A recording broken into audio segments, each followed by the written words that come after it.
Hello, everyone. This is Sean from the Ridesharing101.com podcast. And today in the podcast, we start off with news from last Monday. Gizmodo has an article about something they call vomit fraud. Yes, you heard me right, vomit fraud. Evidently, passengers in Miami are being hit with vomit fraud.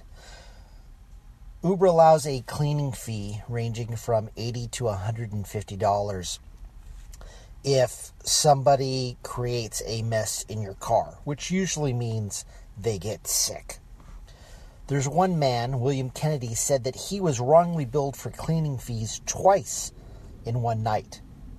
After numerous emails fighting the charges, he was reimbursed, but according to the Miami Herald, the process of disputing the fees is invariably difficult, and Uber typically backs the driver's claim. A spokesperson for the company told the Herald, with 15 million trips a day, Uber is unfortunately not immune to these types of incidents. So let's discuss this. I know a lot of people who have had people get sick in their car, unfortunately. And when that happens, you need to send Uber a lot of pictures. You need to get up close and personal and send a lot of very graphic, disgusting pictures of the mess that people have made to get reimbursed. If Uber sees that you are driving again within a short period of the incident, or if you only send a few pictures and they're not that graphic, Uber will sometimes deem it not serious and either not pay you or not pay you the full $150. Okay, I know friends who they took some pictures, sent it in, they cleaned it up, they were driving again within an hour, and Uber said, well, it couldn't have been that bad if you were back on the road again after an hour. So, this line about Uber always taking the driver's side is a little suspect to me. Now, obviously, if you're a driver and you engage in this kind of behavior and you get a lot of complaints, you're going to get kicked off the platform. So this must be new drivers, people just trying to work a scam. It's unfortunate, but I'm really surprised that people aren't checking their credit card reports very closely. $150 is a good chunk of change for an Uber ride, and you'd think most people would notice that. The next story comes from Reuters, and they report that London cab drivers are examining the possibility of bringing a class action lawsuit against Uber. Their association said on Tuesday after the mobile app was granted temporary license renewal to operate in the British capital. Sky News reported that the overall possible bill to Uber for the potential lawsuit could be $1.64 billion or 1.25 billion pounds. The Licensed Taxi Drivers Association, LTDA, confirmed it was discussing a suit with its lawyers. Sky News also reported that the LTDA was likely to argue that 25,000 black cab drivers in London had suffered lost earnings from Uber, averaging around £10,000 a year for at least 5 years. This is something to note, something to watch. It's not going to go away, and I'm sure there'll be updates as things move along. Jumping forward to Tuesday, TechCrunch reports that Uber's self-driving cars are back on public roads, but in manual mode, which I guess means they aren't really self-driving, are they?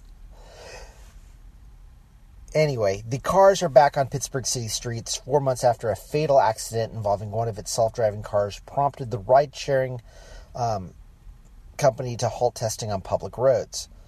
But for now, Uber's modified self-driving Volvo XC90 vehicles will only be driven manually by humans and under a new set of safety standards that includes real-time monitoring of its test drivers and efforts to beef up simulation. The new program will have 2 mission specialists otherwise known as drivers. Now, previously, investigators determined that Rafaela Vasquez, who was the operator for the Uber self-driving vehicle, which was involved in the fatal crash earlier in the year in Tempe, looked down at a phone that was streaming The Voice 204 times during a 43-minute test drive that ended when Elaine Herzberg was struck and killed. This according to a 318-page police report released by the Tempe Police Department. So, Uber is continuing on with the self-driving car program. I see the future of self-driving cars using some technology that's being worked on, but I don't see fully autonomous vehicles within 5 years. I just don't. I'll do a video on this in the future, but there actually have been several hacks of people trying to crash self-driving cars. One artist in Europe surrounded a self-driving car with a bag of salt. He poured a complete line of salt around the vehicle, and the vehicle would not cross it. It thought it was a solid line, which you cannot drive across in Europe. So basically, he just stalled the car. And there is some children's computer equipment that, used with a laser pointer, can affect how a self-driving car operates. It makes it turn,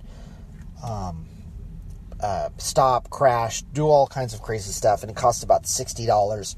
And there are plans on the internet and, the dark web or whatever that basically tell you how to make this device for $60 that will basically stop or crash a self-driving car. And I'll probably make a video on that in the near future. So,